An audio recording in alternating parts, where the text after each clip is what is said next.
y en general de la acción del gobierno frente a esta situación de emergencia nos acompaña la ministra de Transportes, Paola Lazarte. Ministra, ¿cómo está? Buenas tardes, bienvenida. Buenas tardes, Pamela. Muchas gracias por estar en tu programa.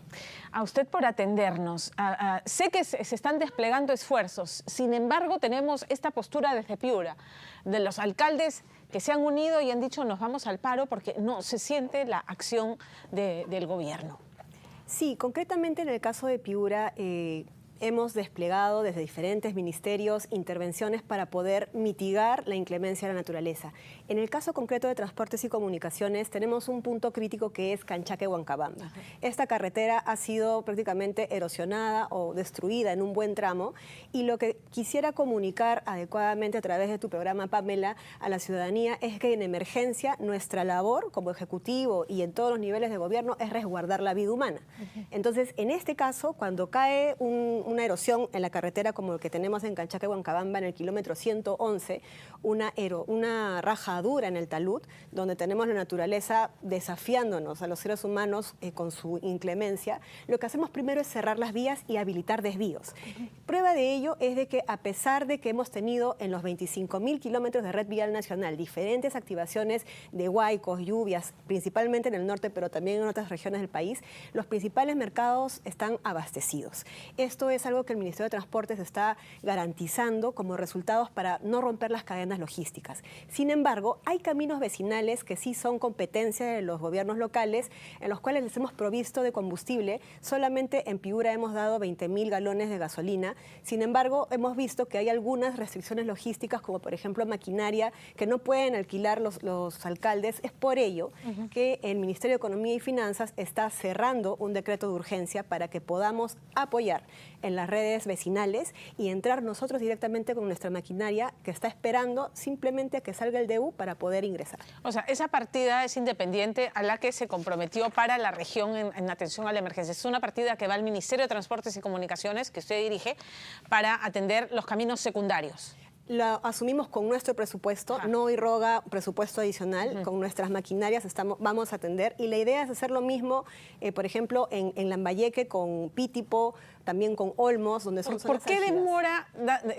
Piura ha sido declarada en nivel de emergencia 5, entonces eso debiera activar, digamos, inmediatamente las transferencias del modo más expeditivo posible. ¿Por qué demora? O sea, hay poblaciones aisladas, hay gente que no está siendo abastecida de alimentos, que no tiene luz, que no tiene agua. Entonces, ¿por qué demora tanto? Estamos en estado de emergencia. Es correcto. El Ministerio de Economía y Finanzas está acelerando con este decreto de urgencia que nos va a permitir inmediatamente. Hemos intervenido en toda la red vial nacional. En Canchaque-Huancabamba, voy a volver al caso de Piura, que es el más álgido. El talud lo tenemos que establecer, o sea, tenemos que estabilizar. Y esto nos va a demorar, no es algo pues que demore una semana ni un mes. Un talud es una ya formación rocosa, arenosa, dependiendo de la situación. Y esto nos va a tomar más o menos año y medio, 2 años. Sin embargo, ¿qué anuncio yo para Piura de manera concreta? Primero, el reemplazo del puente fierro que está en nuestra red vial para poder garantizar transitabilidad. Segundo, en el caso de Huancabamba, que hay centros poblados que están un poco perjudicados por estas interrupciones en la transitabilidad. Aislados. Con dificultades para transitar, es correcto. Lo que vamos a hacer es instalar un puente, que es el puente Limón, para poder darle y garantizar esa transitabilidad. Y lo que queremos hacer es intervenir con este decreto de urgencia de manera inmediata los casi 5 kilómetros que tenemos de San Miguel del Faique a Sondorillo. Y esto, yo quiero acá aprovechar el espacio, Pamela, para poder reconocer un poco el trabajo que las personas de manera silenciosa, los operarios, los ingenieros del Ministerio de Transportes, de los diferentes conservadores que están tanto en Lambayeque como en Piura, están haciendo de manera silenciosa para poder restablecer el tránsito y vamos a entrar a aquellos caminos. Por ejemplo, a Edward Cabero, por ejemplo, Moira también Locio, Luz Camacuari. Son diferentes ingenieros, tengo más nombres, sin embargo quiero reconocer ese trabajo para trabajar hombro a hombro. A los alcaldes, a los gobernadores, lo que le quiero pedir es de que trabajemos hombro a hombro. Vamos, está el equipo en la zona, vamos también a desplazarnos hacia allá para poder establecer una agenda que sea inmediata, que dé solución a sus problemas inmediatos en sus localidades. Los exhortaría a desistir del paro anunciado. Yo conversaba con el alcalde de Piura, con Gabriel Madrid, y nos decía, necesitamos 25 cisternas para los que no tienen agua, 8 cargadores frontales, 5 motoniveladoras, 5 retroexcavadoras, cisternas de agua de reuso, 25 motobombas de 8 y 12 pulgadas. Tiene su lista, como que la lista de compras para el mercado. Y decía, y que el gobierno central les ha dicho, compren ustedes, pero no tenemos la plata. Se comprometió 815 millones, dice que no llega un sol. Ayer el gobernador regional ha vuelto a decir, están mintiendo, no nos ha llegado la plata. Cuando venga el ministro lo vamos a llevar al río, a que se moje en el río. Hay una confrontación y parece que no hay ese nivel de conversación y de diálogo. Queremos invocar a ese diálogo. Creo, como lo mencioné hace poquito, el trabajo hombro a hombro en los diferentes niveles de gobierno va a hacer que esta crisis la podamos superar. Independientemente de lo que se haya mencionado antes o lo que se pueda decir después, nuestra vocación y nuestra actitud de servicio es para la ciudadanía. Entonces, invocar a que trabajemos de manera conjunta. El equipo está en campo y se está desplazando un equipo adicional para poder contactar directamente con los alcaldes y hacer ese espacio de diálogo que corresponde a todos los peruanos. Estos puentes que usted ha mencionado son puentes temporales, me imagino, ¿no? Estructuras que van, se montan hasta que pase esta emergencia y se pueda reconstruir lo que pueda reconstruirse. ¿En cuánto tiempo van a llegar? ¿Cuánto tiempo demora la instalación? ¿En cuánto tiempo estiman que la circulación se va a recuperar en estas zonas? Esa es una muy buena pregunta. Lo primero que tenemos que esperar es que las lluvias cesen un poquito porque no se puede lanzar o instalar un puente en esas condiciones. En terreno endeble, además. Exactamente. ¿No? Claro, húmedo. Pero una instalación de un puente modular que puede tener de 10 a 20 años de vida útil, demora unos 15, 20 días, si es que ya las condiciones están dadas y si además hay condiciones en el territorio, por ejemplo, estribos y otros tecnicismos que, digamos, los ingenieros conocen un poquito mejor, pero podemos hacer estas soluciones rápidas y darle los puentes definitivos. Quiero remarcar que tenemos dos momentos en esta situación. La emergencia, que es resguardar la vida humana, que es asegurar la transitabilidad, y después hacer el levantamiento del catastro con las autoridades locales de lo que ha sido afectado para poder intervenir en los diferentes niveles de gobierno de la manera más célere con el presupuesto que se le designe. Correcto, entonces nada todavía puede empezar a ejecutarse porque las lluvias continúan y ahí dependemos del factor netamente climatológico. Exactamente, eso quizás... pero el tema de succionar el agua, no tienen equipos, no tienen motobombas, eso le compete a qué ministerio puede atender eso. He visto a la ministra Jania Pérez de Cuéllar en la zona, son varios los ministerios que confluyen, ¿no? El Ministerio de Vivienda está haciendo todos los esfuerzos para poder desaguar el agua que hay en Piura, también en Lambayeque, y se está haciendo de la mejor manera a pesar de que tenemos las precipitaciones pluviales, la lluvia, que no ha parado de llover. No, entonces se está desplegando, la ministra ha ya informado de un mayor despliegue de maquinaria, entonces es cuestión ¿Hay de la maquinaria disponible? Informó de que habían ciertas restricciones en el mercado, que es también algo que tenemos que considerar. Sin embargo, a pesar de esas limitaciones y restricciones, se está actuando de la mejor manera posible y confiamos que salimos de esto en muy pronto, ¿no? ¿Cuál va a ser la diferencia entre la Autoridad para la Reconstrucción con Cambios, que le ha llovido duro y parejo y no injustificadamente, y la nueva Autoridad Nacional de Infraestructura? ¿Qué diferencia va a haber y por dónde empezar una vez que termine esta etapa de emergencia neta, ¿no? Que las lluvias continúan, que no se puede actuar en el campo y que solamente se puede mitigar? Yo diría que dos aspectos. Primero, el enfoque preventivo muy fuerte que le va a incorporar la ANIN a la infraestructura. Y lo segundo es también la celeridad, ¿no? La naturaleza nos está demostrando de que ya no tenemos, como hace tiempo, 10 años, 15 años para demorarnos y dejar a la población sin sus servicios ni su infraestructura, sino se están acortando los tiempos en los cuales de recurrencia de los fenómenos del Niño costero global.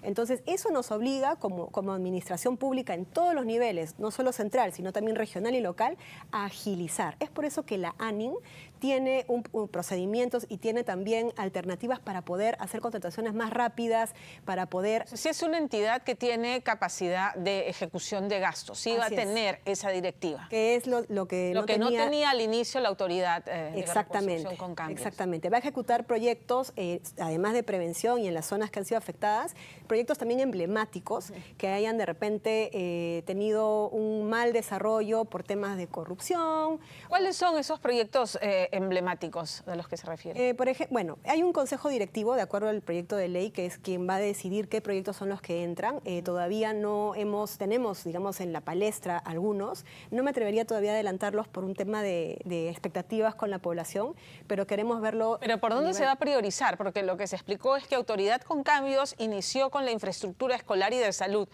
Quiero entender que como un tema de poner la atención a las personas primero, pero no entiendo por qué no en paralelo actuaron en el tema de las quebradas, desfogues pluviales, alcantarillado, todo eso. Entonces, digamos, ¿dónde se va a poner el acento? Ese fue precisamente uno de los temas que queremos corregir, porque salud y educación es muy importante, pero claramente el tema preventivo tiene un rostro social, que es precisamente el que estamos viendo ahora que está siendo afectado. Entonces, el enfoque de la Autoridad Nacional de Infraestructura va a ser preventivo. No vamos a postergar decisiones para las salidas de los cuencas, los proyectos que va a determinar, por ejemplo, que Olmos o que el río Piura pueda tener su desfogue, lo mismo en Lambayeque. Entonces, ese va a ser el cambio radical, además de la celeridad y la capacidad de ejecución. ¿Cuál va a ser el presupuesto que va a manejar la Autoridad Nacional de Infraestructura? Va a depender de los proyectos que se escojan. No son proyectos que no tienen financiamiento, son proyectos que ya van a tener, que tienen un financiamiento este año. Entonces, dependiendo de esa decisión... ¿Se va a manejar exclusivamente desde el Ejecutivo, o sea, desde los ministerios, o va a haber alternativa de hacer obras gobierno a gobierno, asociaciones público-privadas? ¿Bajo qué modalidades? Eso es lo bueno del proyecto de ley, de que nos permite ampliar la modalidad de contratación. Podemos hacer gobierno a gobierno, que es un mecanismo rápido, el que mejor tenemos ahora, mientras se hacen las reformas de segunda generación, las reformas profundas de la gestión de infraestructura. Como el Perú no puede esperar más, necesitamos soluciones rápidas como esta de la Autoridad de Infraestructura, ¿no? Correcto. Permítame hablar de la carretera central, que es como un sueño que se convierte en pesadilla cada vez que alguien tiene que transitar por el trazado actual. Finalmente, ¿cómo va a ser? ¿Cuándo va a ser una realidad la carretera central? ¿Cree que la gestión de la presidenta Boluarte va a alcanzar para por lo menos iniciar esta obra? La carretera central es un megaproyecto. De hecho, es un megaproyecto bastante complejo en el sentido que tiene bastantes túneles que se tienen que hacer a través inclusive de cordillera. O sea, va a requerir de un trabajo de ingeniería que no se ha realizado en muchas partes del país. Es por eso que tenemos un gobierno a gobierno con el gobierno de Francia que asesora la contratación y la ejecución del proyecto. Esto está en marcha.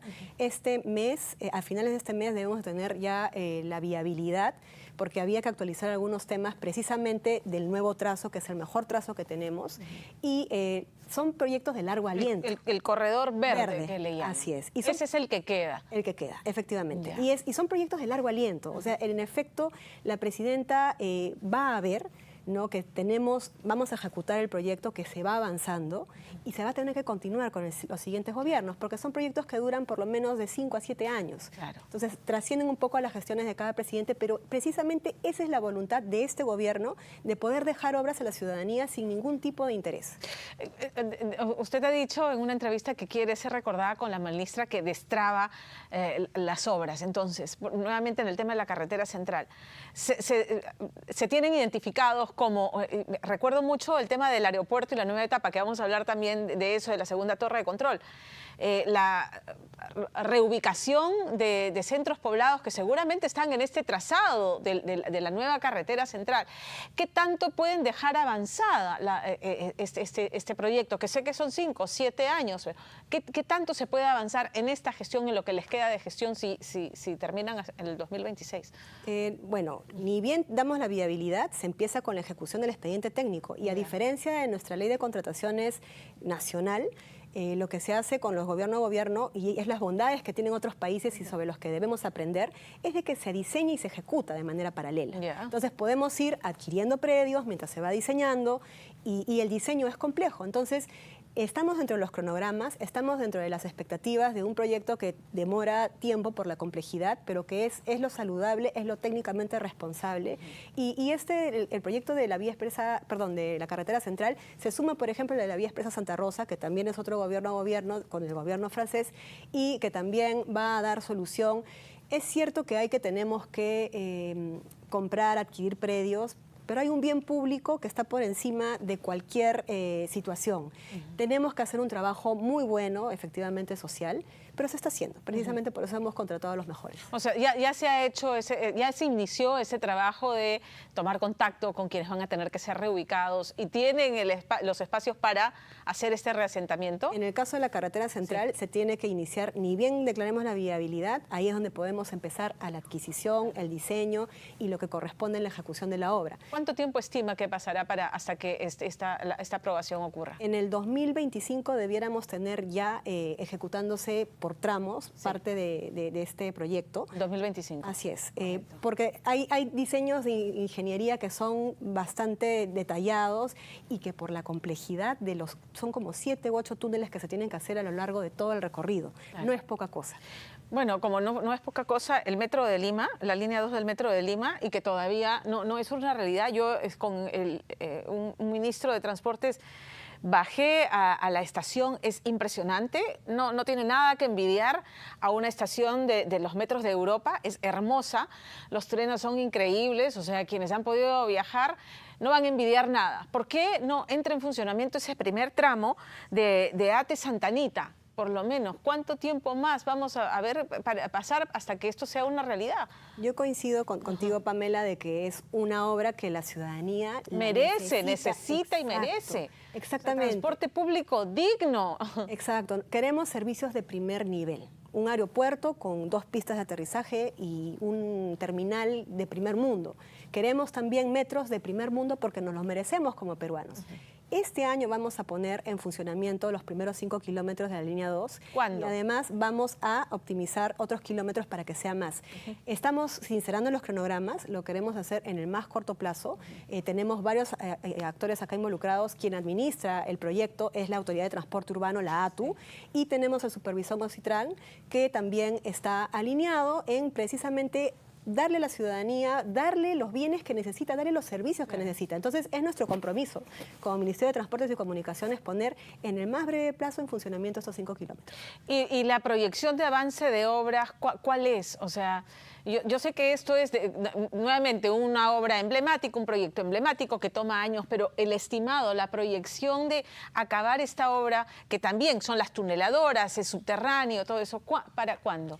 Los cronogramas son un tema un poco complejo en el sentido de que como hay varios actores involucrados y se tienen que alinear posiciones, los cronogramas, por ejemplo, para liberar predios se requiere que la ATU pueda ya firmar algunas actas de optimización que corresponde ya a la mejora del diseño del proyecto, ¿no? Entonces, la ATU está plenamente facultada para poder hacer esto y ahí vamos a trabajar con ellos, invocarles a que aceleren para poder avanzar con el proyecto. Este proyecto se lo merecen todos los limeños y chalacos. Absolutamente. Hemos hablado del aeropuerto y la Torre 2 y ahí tengo un par de observaciones. César Cornelio en día hizo un informe en el que relataba en la voz de Renato Vigil, director del Sindicato de Controladores Aéreos, que en diciembre la torre de control operó a ciegas durante 11 minutos en 3 oportunidades. Y hay observaciones y esto iba directamente vinculado al equipamiento de la nueva torre de control, que una de las empresas a las que se le compró los equipos, Indra, había dicho que lo ideal era que sean sus técnicos, sus ingenieros quienes hagan la instalación de los equipos y que por orden de Jorge Salinas, presidente de Corpac, fueron ingenieros peruanos que lo hicieron. Se vincula estos 3 eventos de operación a ciegas de una torre de control a esta forma en que se instalaron los equipos. ¿Usted tenía conocimiento de eso? ¿Por qué, cómo se ha resuelto estas emergencias? Lo primero, hemos renovado al equipo, digamos, a la plana ejecutiva de Corpac para poder tener resultados de manera colaborativa. Yo quiero rescatar mucho que en este proyecto del Jorge Chávez, el haber cumplido con las fechas, el 1 de abril, en la autorización y en el uso de la pista, ha sido el resultado de un trabajo colaborativo entre el Corpac, principal, digamos, involucrado en querer mostrar que sí pueden y son capaces de hacer proyectos importantes para el país, y sí lo son. El AP, que es el concesionario, y también la Dirección de Aeronáutica Civil del Ministerio de Transportes y Comunicaciones, han trabajado día y noche de manera colaborativa, algo que no veía hace mucho tiempo. Entonces, es de esta forma. El señor Salinas ha sido ratificado en el cargo. No, él no Ya se encuentra desde el mes de enero, febrero, ya perdí. Ya salió, correcto. Correcto. ¿Y sí estaba enterada de estos 3 eventos en la torre de control? Teníamos ahí un reporte, ¿no? Básicamente, además, con la labor que los periodistas siempre hacen de ponernos de conocimiento de la ciudadanía y también a los funcionarios públicos de cualquier, digamos, detalle que se pueda, que es importante saber. Sin embargo, a pesar de esto, hemos estado trabajando para levantar esas observaciones. Correcto. Y la torre cumple con el equipamiento. Ahora, quiero ser bien enfática en que nos encontramos en un periodo de tránsito operacional, que no es un periodo exclusivo para el Perú, sino para cualquier aeropuerto en el mundo que ha pasado por la construcción de una pista y de otra pista. ¿Qué significa? Que los operadores, controladores aéreos se van acostumbrando con el día a día a utilizar 2 pistas. Claro, operar 2 pistas en paralelo, y ahí hay un segundo tema que se abordó en este reportaje de Día D, que la Administración Federal de Aviación de Estados Unidos había invitado a los controladores aéreos a pasar por un curso de capacitación, y que la administración anterior dijo, no la necesitamos. Han pasado por este curso de capacitación. Exactamente, qué bueno que lo preguntas. Ese curso estaba contemplado para un número, no recuerdo si son 15 o 17 controladores. Lo que estamos haciendo no es capacitar a 15 o 17, sino a todos. Hemos incrementado, creo que son como 60, 70 controladores que van a ir al extranjero a capacitarse, porque queremos robustecer a Corpac. Claro. Corpac no solamente, y ahí también aprovecho el espacio, podrán ser aeropuertos concesionados, pero la operación la lidera Corpac en todos los aeropuertos del país. Claro. Entonces, es nuestro deber robustecer, fortalecer, y además hemos tomado contacto con la OASI, que es este organismo de las Naciones Unidas de la Aeronáutica Civil Internacional, para que nos ayude no solamente con adquisiciones, proyectos para mejorar los aeropuertos en general, sino también a robustecer la capacidad de Corpac. Enhorabuena, qué buena noticia eso, porque nos quedamos muy preocupados con esa denuncia. Entonces, nuestros controladores aéreos van a hacer el curso de capacitación para operar ambas pistas en paralelo. Usted lidera el ministerio que se convirtió durante el periodo de Pedro Castillo en el epicentro, junto con el de Vivienda, de la corrupción que hoy el Ministerio Público investiga. ¿Qué fue lo que encontró? Encontramos un ministerio sin meritocracia, personal directivo que no tomaba decisiones o que retrotraía decisiones, contratos resueltos por incapacidad, por dejadez o por otro tipo de razones. Y nos ha costado, bueno, vamos a cumplir 4 meses en el cargo, y nos ha costado y nos sigue costando reconstruir esa capacidad operativa que el Ministerio tiene, y no solamente la capacidad operativa, sino más bien devolverle a la ciudadanía la confianza, a la ciudadanía, a la persona, ciudadano peruano, peruana de a pie, de cualquier parte del país, con su internet, con su carretera, con su puente, a las autoridades locales también, que con justa razón no les creen, porque lo que también encontramos era de que les habían, en algunos casos, dado de largas, o en sencillo, los han paseado a los alcaldes, a los gobernadores anteriores, y ahora con nuevas autoridades preguntan por algunos proyectos que no necesariamente eran viables. Entonces, nosotros lo que estamos haciendo es, con meritocracia, con mucha empatía, con mucha responsabilidad, rescatar el ministerio y poder darle la confianza a toda la ciudadanía, y sobre todo también a las autoridades locales, pero sin mentirles, siendo responsables no solamente en el uso de los recursos, sino también en lo que se puede y no se puede hacer. Hay contratos que se gestaron en esa administración, la de Silva y de su sucesor, y que están siendo observados. Todo eso queda claramente paralizado, pero las expectativas de las regiones y de los municipios están ahí. ¿Cómo se está desembalsando esas expectativas? Hemos encontrado, en efecto, un desembalse de expectativas en diferentes partes del país. Lo que estamos haciendo es dialogar, conversar. El ministerio ha abierto sus puertas a los alcaldes, a los gobernadores, a los congresistas que quieran trabajar por sus regiones, a la prensa, a los colegios también de ingenieros, gremios. Estamos trabajando a puertas abiertas, porque esa es la razón de ser el ministerio. No somos un ministerio de cemento, de fierro, sino de servicios a la ciudadanía. Y lo que hayamos encontrado lo estamos tratando de, primero, lo que sea corrupción, tajantemente no lidiamos con la corrupción en el ministerio, y segundo, contra los tiempos que ya hemos encontrado atrasados, acelerar y destrabar proyectos que finalmente son realidad servicios para las personas. Se ven llegando hasta el 2026 porque, a ver, hemos tenido meses de enfrentamientos fragorosos, 60 víctimas mortales por las cuales la presidenta está siendo investigada.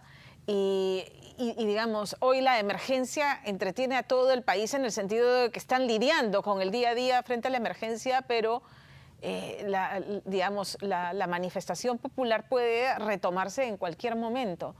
Entonces, sé que ya la posibilidad de un adelanto de elecciones ha sido prácticamente sepultado en el Congreso de la República, pero sí el descontento popular se puede volver a hacer sentir en las calles. Es por eso que queremos trabajar para devolverle la confianza a la ciudadanía, que confíe, porque finalmente no se trata de un gobierno o de otro gobierno, sino en la desconfianza que hay en el Estado y en las instituciones que representan el Estado. Y eso es muy peligroso para la democracia. La presidenta ha dado todos los signos de responsabilidad democrática al presentar en 2 oportunidades adelanto de elecciones. No se ha dado la oportunidad y nuestra responsabilidad como funcionarios públicos de carrera que venimos a servir es seguir trabajando de la manera más responsable, con manos limpias y sobre todo con tiempos cortos. Gracias, ministra, por acompañarnos esta tarde. Muchas gracias. Gracias.